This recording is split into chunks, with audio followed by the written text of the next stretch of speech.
Welcome back, everybody. So today I wanted to try something different.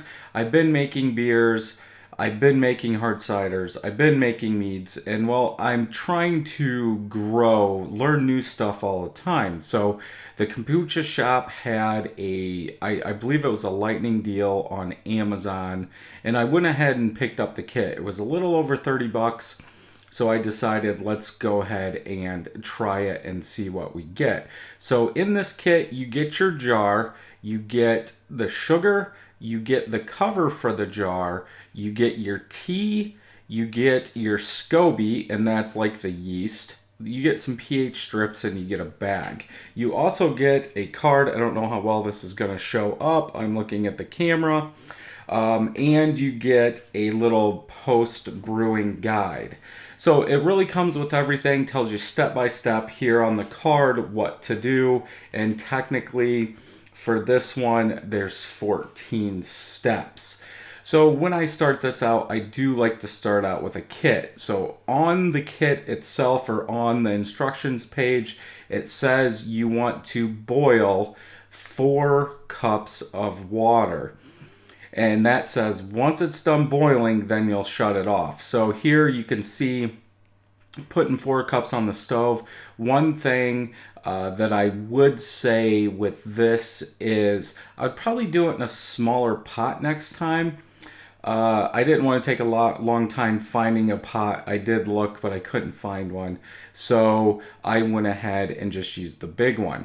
So as the water's heating up, what you need to do is take your loose leaf tea, put it in the provided pouch. Now this pouch, I'm guessing could hold more, but this is 3 ounces that they do supply in the kit. And I wouldn't say it fills it up, but again, just like in home brewing, when it starts getting wet, it does expand. So I did put it all in there and I closed it. And then what you're going to do is just set it aside until your water boils, because once our water boils, we're going to shut it off and we're going to let this steep. So almost just like in home brewing with, say, an extract or something that is extract that has some steeping grains, usually you're going to put them in there until it comes up to boil, then you'll pull them off. But in this, we'll come up to a boil with the water just like the directions say, and then we'll go ahead and put the loose leaf tea in there for 7 minutes. Now I did read everything before I started, and you do want to clean out your glass jar that is provided in this kit, and it doesn't really say what to use. I think it says soap and maybe some vinegar. So I just used Dawn and cleaned it out real well, and that's what I'm using for this. Also, if you wanted to get into this, I will have a link to the kit I bought, but it does give you some, I guess, hints or information what kind of tea you can use. Like, it doesn't want you to use anything with artificial flavors. It wants you to use the good stuff. Now, I do think there is a lot out there, and it does tell you, I'm pretty sure I thought I saw it. It tells you how many tea bags to use, or how much loose leaf, and it's like 3 ounces of loose leaf. Then if you're getting tea bags, I think it's 6, but you pretty much want 3 ounces for this. I'm guessing it's 1 gallon batch that we are gonna make. So just go with what you think. Obviously, when you make it the first time, I would try and go by the instructions. Then once you get into it, you can adjust it. This might be too strong, it might be too weak. I don't know, but we're gonna find out. So this is what I was talking about for using a smaller pot. The tea bag did not sit in there all the way, so I did move it around and use a spoon and all that just for this one. But like I said, the next time I will use a smaller pot, so that way that tea bag can be in the liquid more.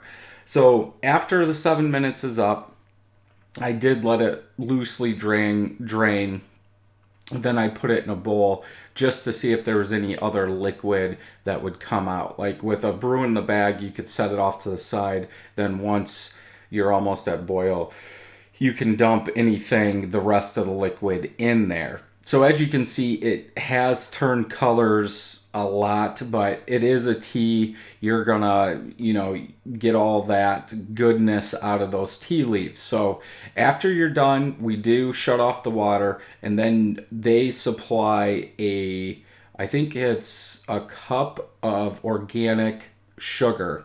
And what you're going to do is you're going to put it in there and you're going to stir, stir, and stir until it's completely dissolved. I think this took about a minute. It is hot, so it shouldn't take that much. But yeah, it says in the instructions that you do want to keep stirring until it's fully dissolved.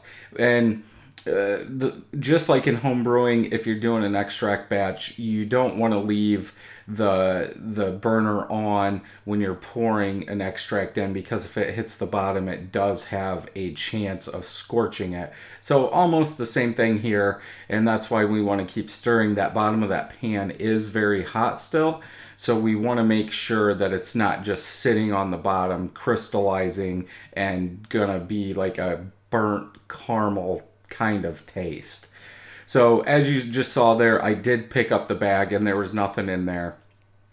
So now that we're done with this, what they want you to do is pour this into the jar. Now this is a glass jar, and it did scare me at first because I'm like, this is still very hot, and pouring it in here, I didn't want it to break. But as you can see, it did not break. We got it all in there. So once it's in there, what they want you to do is add 8 cups of filtered water.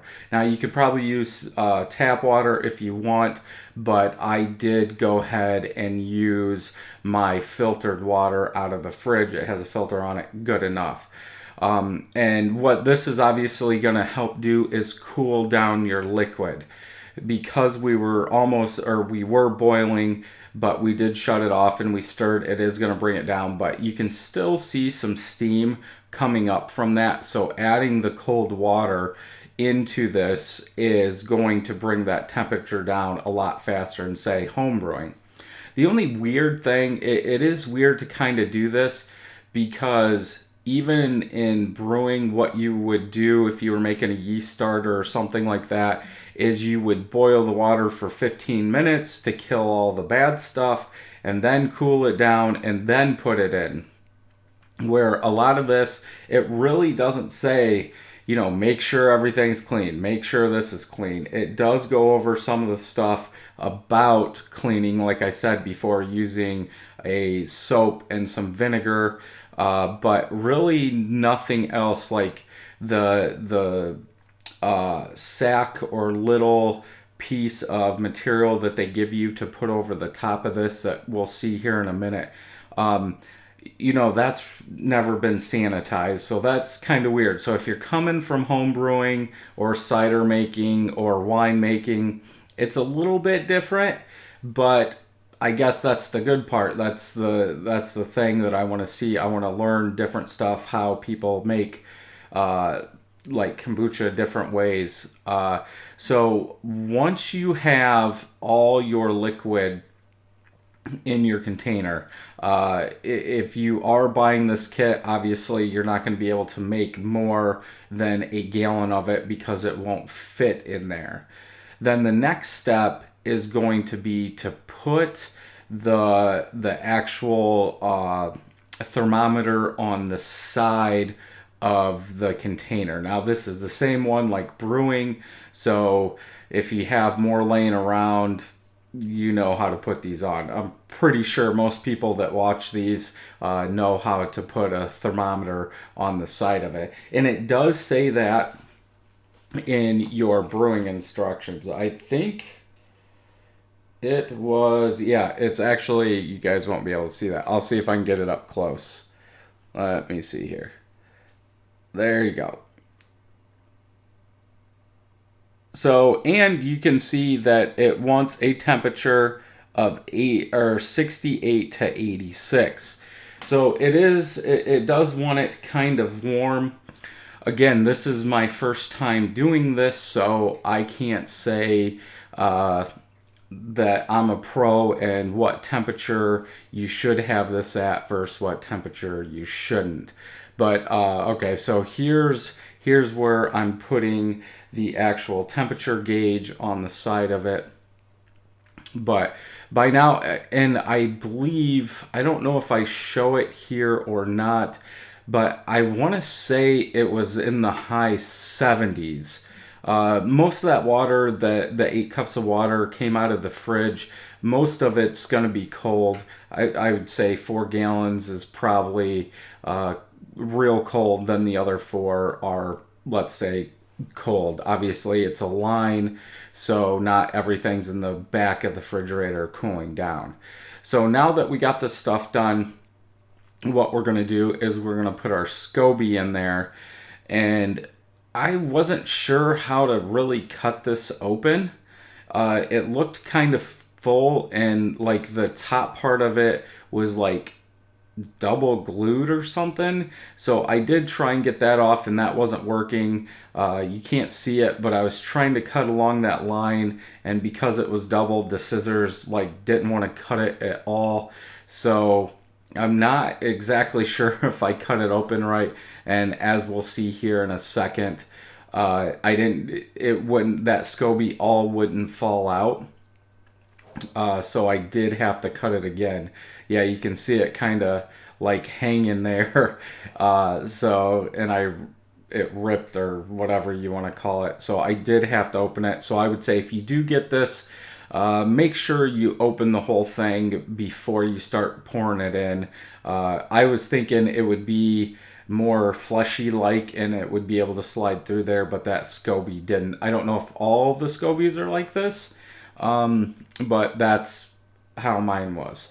Now you do get pH strips with this, and it says dunk it in there and pick it out.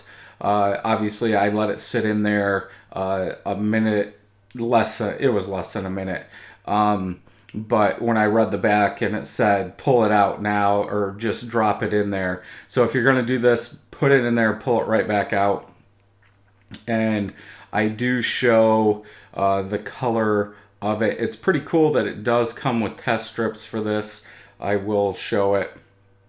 And I think it was like 3.5 or something like that. But from the instructions, you want your pH below 4.5. Oh, I put it too high. Oh, there you go. You do want them below 4.25, and it even says on here, if it's not, add 1 tablespoon of white vinegar, then test again. So it is kind of nice to have instructions like this that kind of give you a clue what you're supposed to do if it's not in that range. But for the most part, everything turned out well. I would say it was less than 20 minutes of brew time. And here's the cloth that they want you to put over the top. And what that's going to do is let it breathe without getting stuff in there. Now, obviously, could stuff get in there? I guess if they were very, very tiny, they could. But at first, I was looking for an airlock or something like that. But again, this is my first time making kombucha, so I'm not 100%. But obviously this is so it can breathe, and most stuff cannot get in there. So after you're done, you do get a pen, and here we'll write our batch number. I'm guessing this comes off pretty easy, I hope. But then you just put it in a dark, warm place. They even say on the instructions that you should put it, if it's not warm enough, put it over a vent. So you can put it up high, just you don't want it in direct sunlight. So that's the brew date. It says per the instructions, let it sit 7 to 9 days without doing anything to it. So then we will come back and test with a pH strip to see what it is. Then it does have, after those 7 days, if it's too tart or if it's too sweet, what to do. But we'll have a video on that too. So if you made kombucha, please leave a comment down below. Tell me what you guys make, what's your favorite kombucha to make. I do hope to make more of this. And also, if you collect your scobies to keep them and put them in another batch, let me know how you do that. I don't know if this is like your regular brew where you can wash the yeast. I do know, I believe it says in here that your new SCOBY will grow on top, but I don't know if that means you need to throw the old one away. But yeah, let me know in the comments down below. Make sure you give this a thumbs up if you liked it, thumbs down if you didn't. Hit that subscribe button and that bell so you know when new videos are coming out. Until next time, happy brewing.